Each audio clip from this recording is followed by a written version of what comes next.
బావా ఆ, కర్రీ చేయి, నాకు మంచిగా అనిపిస్తలేదు. సరే సరే చేస్తాను. మొత్తం మిర్చి చేసావా? సాఫ్ చేసేసి అలా చేస్తే ఏం కర్రీ చేయాలి?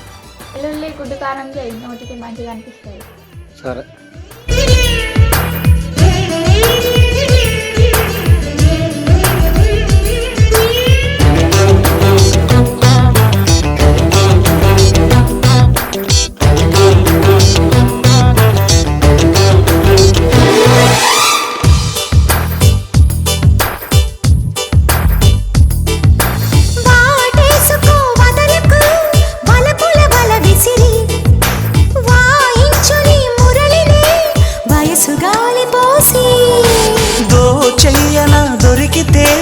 దొరకని కోకసిరి రాసయ్యన పాటలే బయట చాటు చూసి ఎవరికి తెలియవు ఎదరసన